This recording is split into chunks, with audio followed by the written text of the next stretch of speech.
រៀបការយូរហើយហេតុអ្វីអូននៅនឹកគេអូនមានដឹងទេថាបងនេះឈឺចាប់ណាស់ឈ្មោះត្រឹមជាប្តីតែដូចគ្មានដំឡៃក្បែរគ្នារាល់ថ្ងៃតែចិត្តដូចមេឃនឹងដី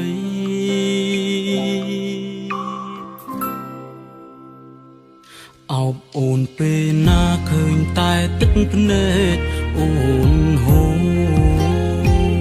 បេះដូងនេះមុនប្រគល់ឲ្យគេ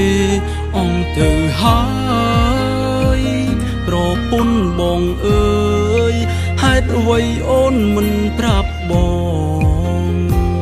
តាំងពីដំបូងថាស្ងួនមិនតន់បែកគ្នា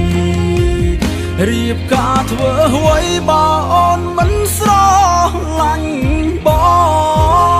ងហើយនៅទាំងតងគ្នាជាមួយនឹងសង្សា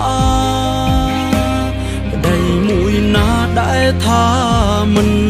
ចេះអន់ចិត្តប្រពន្ធមែនពិតតែចិត្តអូននៅនឹងគេ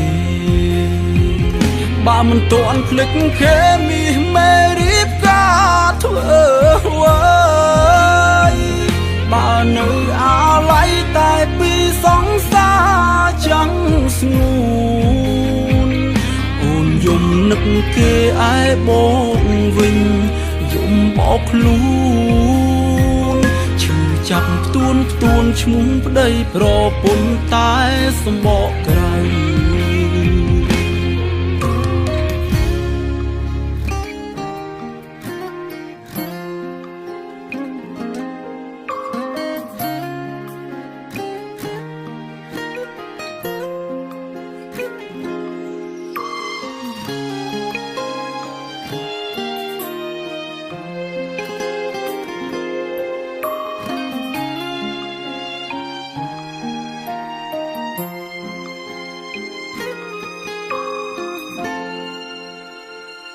អោបអូនពេលណាឃើញតែទឹកភ្នែកអូនហូ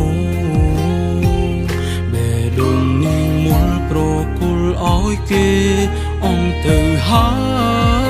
យប្រពន្ធបងអើយហេតុអ្វីអូនមិនប្រាប់បងតាំងពីដំបូងថាស្ងួនមិនតន់បែកគ្នារៀបការធ្វើអ្វីបើអូនមិនស្រឡាញ់បងហើយនៅទាំងតងគ្នាជាមួយនឹងសង្សារប្តីមួយណាដែលថាមិនចេះអន់ចិត្តប្រពន្ធមែនពិតតែចិត្តអូននៅនឹងគេ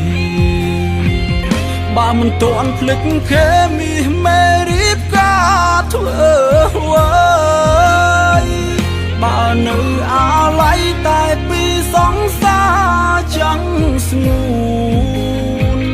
អូនយំនឹកគេឯបងវិញយំបោកខ្លួនឈឺចាប់ផ្ទួនឈ្មោះប្តីប្រពន្ធតែសម្បកក្រៅចាប់ផ្ទួនឈ្មោះប្តីប្រពន្ធតែសំបកក្រៅ